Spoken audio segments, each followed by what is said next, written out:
finished some really good books these last couple of weeks and I wanted to share them. The first one being, which is available on Kindle Unlimited, it is Love Mom by Ileana Zander. And this book I gave 5 stars. It was so good. The twists and the way this author wrote the book, it just, every chapter you were like, oh my god, I need to know what's going on. And I just love that. I love when an author can make me feel that.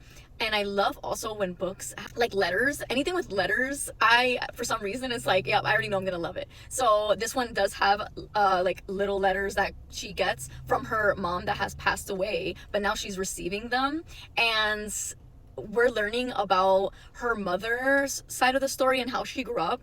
And so it's dual timeline, and holy shit, this book was amazing. I highly recommend it, and it's on Kindle Unlimited. And then the next one was so highly recommended by, I think, the whole book community, and it is Behind Closed Doors by B.A. Paris, also available on Kindle Unlimited. I've seen this everywhere and I said, you know what, let's just do it. And honestly, from the beginning, I immediately got sucked into the story. I loved the writing style, and I loved how my blood pressure was rising as I was reading this book. And when a book raises my blood pressure, I'm like, yes, give it to me. I love that. So the story was really fast paced. I enjoyed that, but I wish the ending just gave us a little more. Like I wanted more. I wanted to know a little bit more. I felt like it ended very abruptly, so I gave it a 4-star, but either way, it was a really good read. And then the third one I read was also on Kindle Unlimited.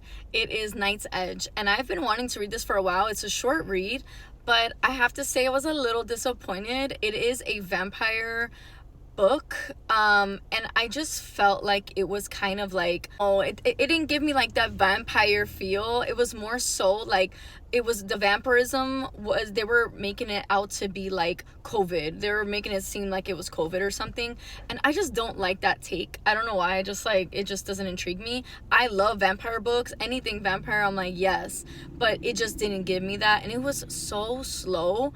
For such a short book, I dragged reading it. So the ending though, the last like 70 pages really picked up.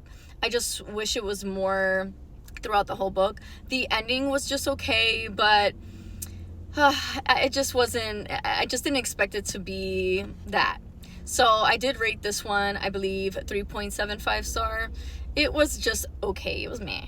I did get The Nightingale on my Libby for audio, and I said, okay, I'm gonna start this book. And I was on my monthly, so I felt like I was feeling like emotional, and I needed a book to make me feel even more. So I said, why not? Let's do it. I was in the mood for it finally.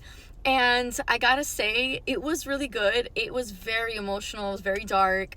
It was everything everyone talks about, says about it. I wanted more from the narrator's life. I wanted to know more about it after the war. I don't want to give too much away, but I wanted more. I felt like they kind of left out a lot of things, and I love how Kristin Hanna just makes us connect with these characters. So because I connected with her so much in her past, I wanted to know more about her present, if that makes any sense.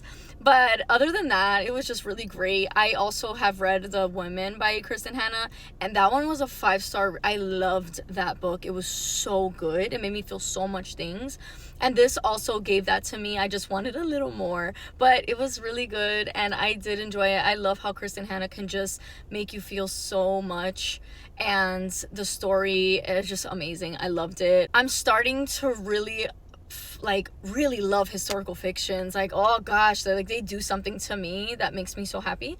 But yeah, those are some of the books I've read. Really good reads. What are you reading?